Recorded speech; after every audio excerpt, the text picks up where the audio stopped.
Samedi 13 février 2021, mesdames, messieurs, bonsoir et bienvenue à cette édition. Rentrée politique du mouvement Force engagée pour le Bénin ce samedi 13 février 2021. Objectif, vulgariser la réalisation du gouvernement Talon depuis 2016 et mieux sensibiliser ses militants à la culture de l'esprit de paix pour une élection présidentielle apaisée.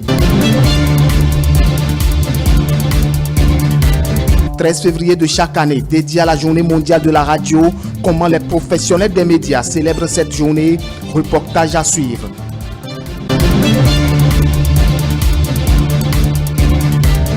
Après la mairie d'Abomey-Calavi, les membres du Centre national de sécurité routière se sont rendus à l'hôtel de ville de Cotonou. Objectif, échanger avec le conseil communal sur la situation routière dans la capitale économique. Voilà pour le sommet.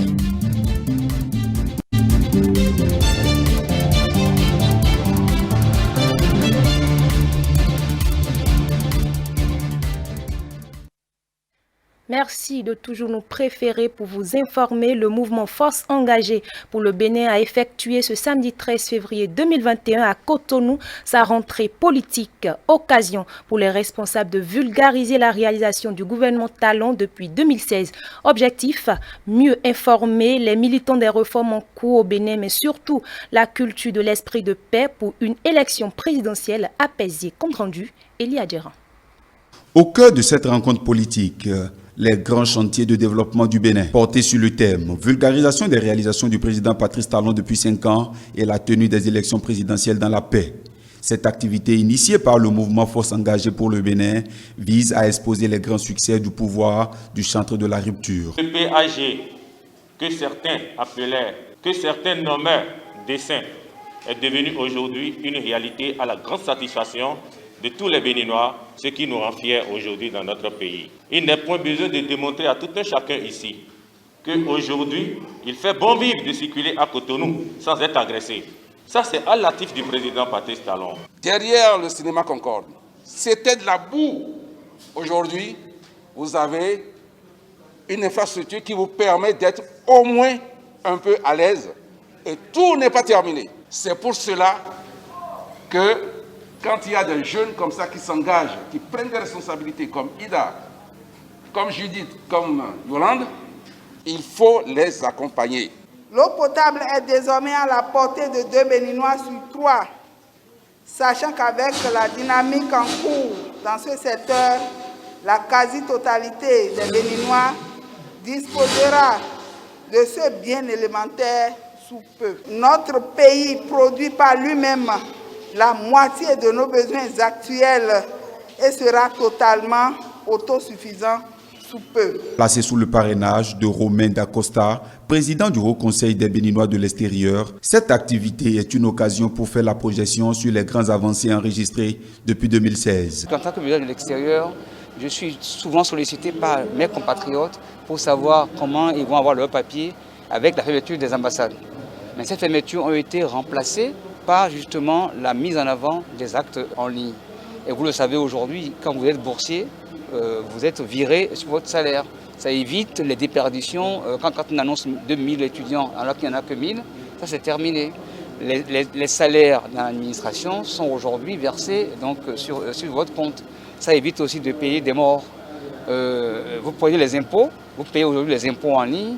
Ça évite de s'arranger avec l'employé qui est là et qui prend la moitié de l'impôt et qui ça ne rentre pas dans la caisse de l'État. J'approuve quoi? J'approuve de pouvoir circuler librement à Cotonou, circuler dans de bonnes routes à Cotonou, à Porto-Novo, à Ouida, à Parakou. Voilà, donc il y a, d'une manière générale, quand on lit le PAG, moi c'est la première fois que je vois qu'au Bénin, il y a un gouvernement qui a un programme quinquennal qui dit des piliers, des axes et des projets. Pour la présidente du mouvement Force engagée pour le Bénin, notre pays a retrouvé un médecin qui a fait les vrais diagnostics et il est nécessaire de maintenir le cap. Depuis 2016 que le président Patrice Talon est au pouvoir, il a œuvré pour que l'unité nationale, notre unité qui nous caractérise depuis fort longtemps déjà, soit consolidée. Cette unité nous permet de préserver la paix et de rétablir très vite notre concorde quand il nous arrive par moments de nous chamailler. Notre mouvement s'est positionné aux côtés du chef de l'État depuis longtemps et poursuit sa marche pour la construction et le développement du Bénin. À cette rencontre politique, différents témoignages sur les impacts des réformes initiées par Patrice Talon et son gouvernement sont présentés aux militants venus pour la circonstance. La Commission électorale nationale autonome Sénat a procédé ce vendredi à la publication de la liste provisoire. Sur les 20 candidatures enregistrées, 3 duos de candidats sont retenus conformément aux tests en vigueur. La présentation a été faite par le président de la Sénat, Emmanuel Tiando. On l'écoute. Conformément au calendrier établi et en application des dispositions de la loi, la Sénat a procédé du 1er au 4 février courant à l'enregistrement des déclarations de candidature des candidats à l'élection présidentielle du 11 avril 2021. Nous avons enregistré au total 20 candidatures présentées individuellement ou en duo. Après réception de ces déclarations de candidature, la Sénat a procédé à l'examen de leur complétude et de leur recevabilité. Comme le prévoit la loi, les insuffisances relevées dans chaque déclaration de candidature ont été régulièrement notifiées aux candidats concernés, à charge pour eux d'y remédier dans les délais requis. À l'issue de sa délibération de ce jour, vendredi 12 février 2021, la plénière a statué sur ces déclarations de candidature et a pris les décisions suivantes. Liste provisoire des candidats à l'élection présidentielle du 11 avril 2021. Duo numéro 1. Candidat au poste de président de la République, Monsieur Alassane Soumanou. Candidat au poste de vice-président de la République, Monsieur Paul Oumpe. Duo numéro 2. Candidat au poste de président de la République, Monsieur Patrice Athanase Guillaume Talon. Nom et prénom du candidat au poste de vice-président de la République, Madame Mariam Chabi Talata. Duo numéro 3. Candidat au poste de président de la République, Monsieur Corentin Aglissessi Kowi. Nom et prénom du candidat au poste de vice-président de la République, Monsieur Irénée Josias Agossa. Au terme de cette publication de la liste provisoire des candidats à l'élection présidentielle, je voudrais rappeler que les décisions que nous venons de prendre sont des décisions susceptibles d'un recours devant la Cour constitutionnelle, qui est le seul juge du contentieux électoral.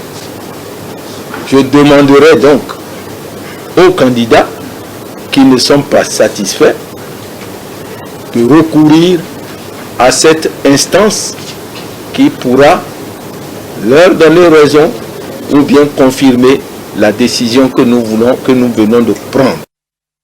Et puis, suite à la publication des listes provisoires des candidats à l'élection présidentielle du 11 avril 2021 par la Sénat, ce vendredi donc, votre chaîne de télévision a consacré une émission spéciale à cette actualité. Les invités de Romuald Rungui ont donné leur lecture au sujet des 3 duos retenus sur la liste. Célia Padonou. Le verdict est tombé dans la soirée de ce vendredi 12 février 2021. Sur les 20 candidatures enregistrées pour le compte de la présidentielle d'avril prochain, 3 duos ont été retenus par la Commission électorale nationale autonome, et ce après étude des dossiers. Ce tri de la Sénat ne surprend guère les invités de Romuald Rungui. Ce qui est sorti ce soir ne va même pas surprendre les candidats. C'est pas un examen, je suis surpris d'être admis, c'est pas ça. Il y a des conditions qui ont été demandées, il y a des critères qui sont retenus, et ces critères-là, lorsque vous déposez votre dossier selon ces critères-là, eh bien, il n'y a pas de miracle à la matière, on va vous sélectionner. Il y a des gens dont on aurait voulu entendre le nom, comme quoi ils sont sortis ce soir, comme candidats, comme liste retenue pour aller à ces élections-là. On va regretter leur absence à ces élections-là. Mais c'est des gens qui, en réalité, ont choisi. Nous pouvons dire que le parrainage a permis d'éliminer ces candidatures fantaisistes. Les recalés n'ont qu'à s'en prendre à eux-mêmes. Les débatteurs pensent qu'il leur sera difficile de rattraper le train en marche. Toutefois, l'opposition est au rendez-vous et prendra activement part à la présidentielle de 2021. Ils ont la latitude pendant ces 3 jours-là de compléter leur dossier, quitte ensuite à saisir la Cour constitutionnelle pour des recours éventuels. Mais compte tenu de tout ce qui a fuité par rapport au nombre de parrainages, si on fait un calcul arithmétique, il serait quand même très difficile de laisser entrevoir pour qu'un autre candidat ait encore la possibilité de réunir les 16 parrainages. Ce serait quand même ce serait rocambolesque. Donc, est-ce qu'il y a une opposition à Patrick Talon?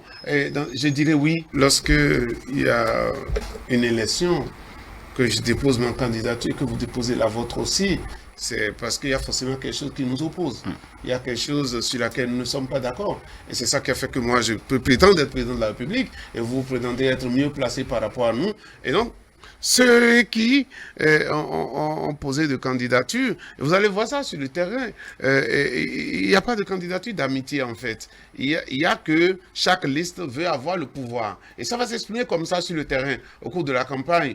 Les invités de Romuald Rouy se sont également prononcés sur les visites des délégations de la Communauté économique des États de l'Afrique de l'Ouest, CEDEAO, et de l'Organisation des Nations Unies, ONU, au Bénin ces jours-ci. Ils se réjouissent du constat fait par ces émissaires. Nous sommes dans la pure tradition institutionnelle de ces organisations de coopération et de ces organisations régionales. Quand vous entendez un peu ce que la mission de la CEDEAO a évoqué, on pourrait résumer à cela rien à signaler, c'est-à-dire que tout est en place. Donc tous les feux sont ouverts à ce niveau et on n'a pas senti que ce soit pour la mission de la CEDEAO, que ce soit pour l'envoyé spécial de l'ONU, et qu'il y ait eu une quelconque signalisation d'un péril à venir. C'est un encouragement à continuer dans cette voie. Ce journal se poursuit le 13 février de chaque année. La communauté nationale et internationale célèbre la Journée mondiale de la radio. Occasion pour les professionnels des médias, auditeurs et même acteurs politiques de communier ensemble autour des programmes de la radio. Reportage.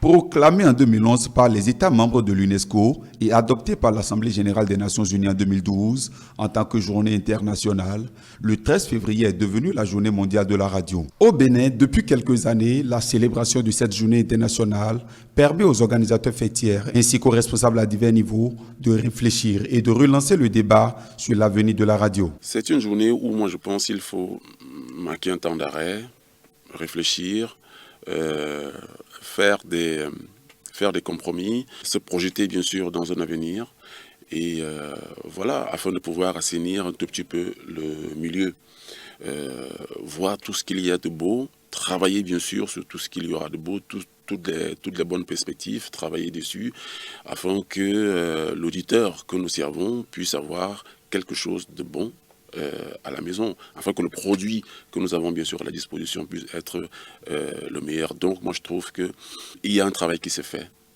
et nous sommes bien sûr sur cette dynamique-là.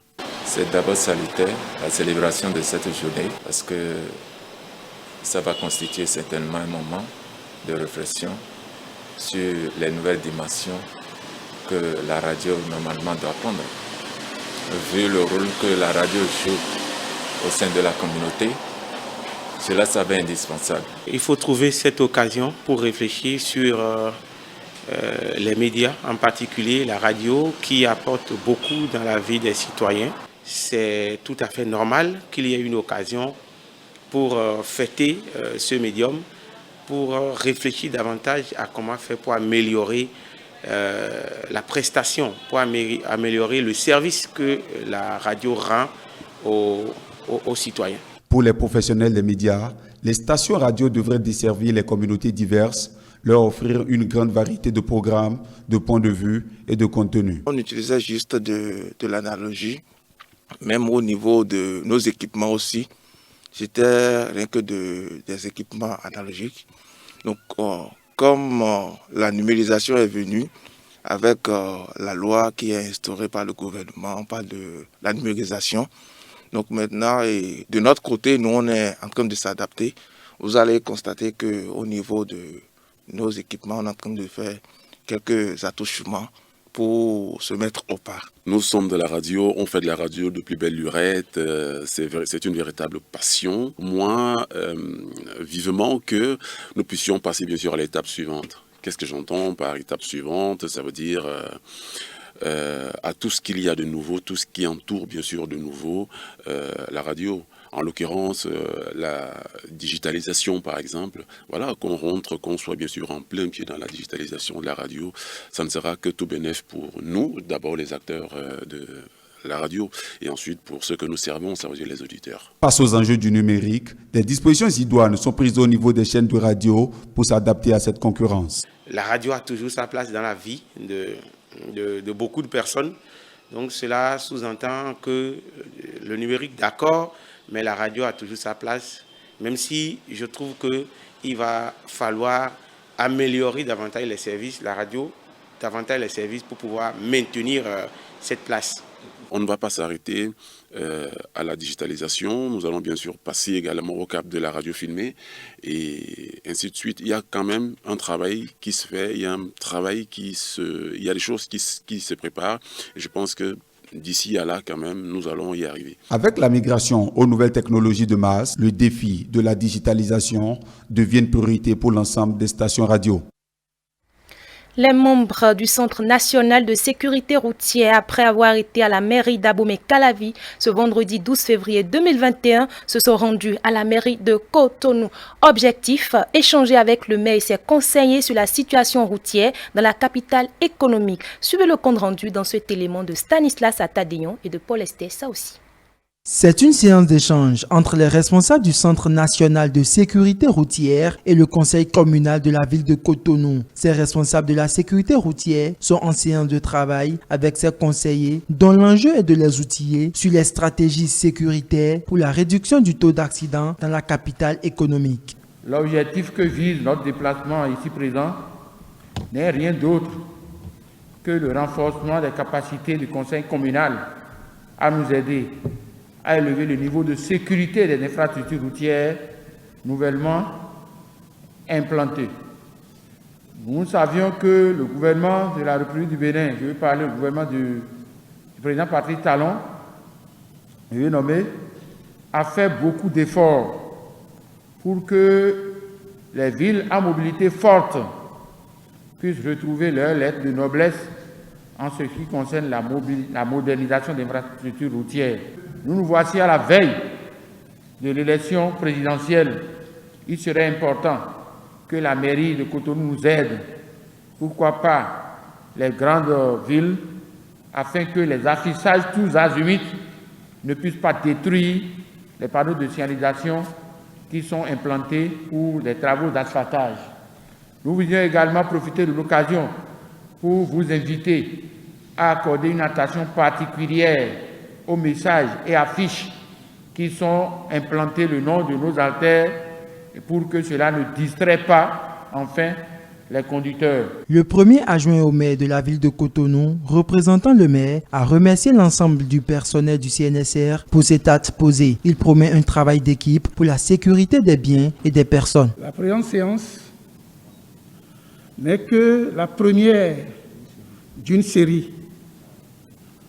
Le renforcement des capacités au conseil communal en matière de la sécurité routière est d'une nécessité impérieuse.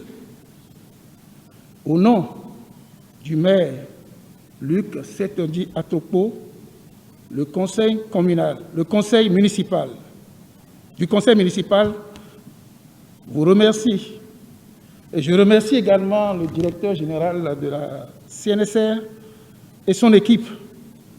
Et je prends l'engagement ici,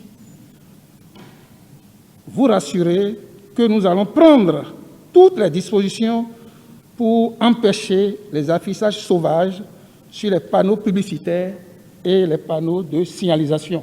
Pendant la séance, 2 communications ont meublé les échanges pour mieux faire comprendre aux élus locaux l'importance de la dite rencontre. Le Centre national de sécurité routière n'entend pas s'arrêter en si bon chemin. Il promet poursuivre les exercices dans d'autres communes du pays.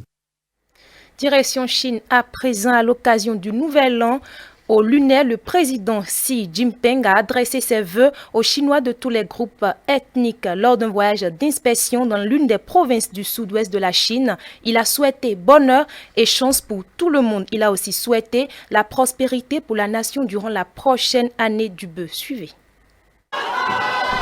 C'est le premier arrêt du président Xi lors de sa visite de 3 jours dans le Guizhou. Huawu, un village de Bijie, a accueilli le dirigeant. C'est ici que Xi Jinping a parlé avec des villageois participant à des activités festives et qu'il a transmis ses vœux du Nouvel An.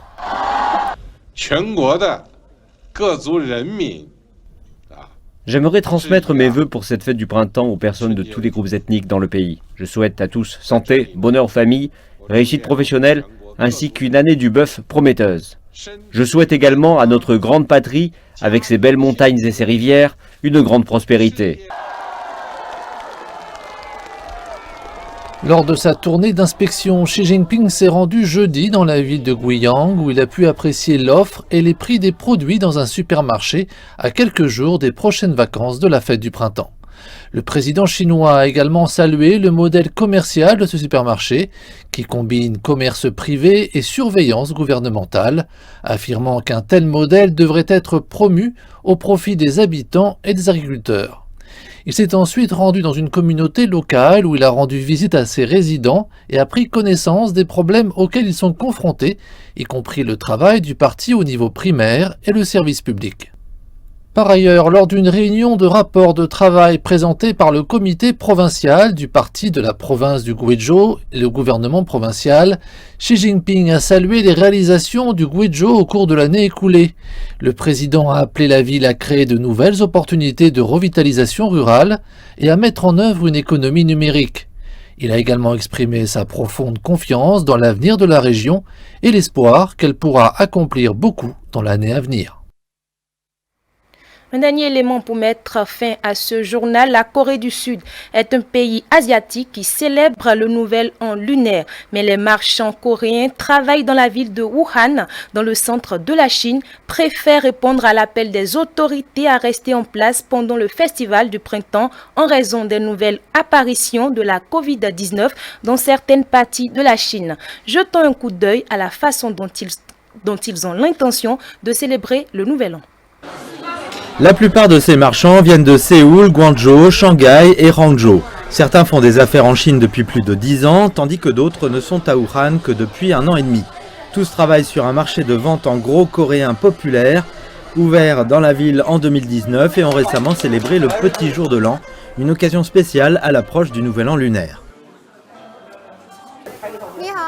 C'est le caractère qui signifie bénédiction en chinois et celui-ci est en coréen. Nous célébrons également le Nouvel An lunaire en Corée. Tout comme en Chine, les familles coréennes se réunissent et célèbrent l'occasion. Je suis en Chine depuis 5 ans. Cette année, je ne rentrerai pas chez moi à cause de la pandémie. Je vais rester à Wuhan pour la fête du printemps.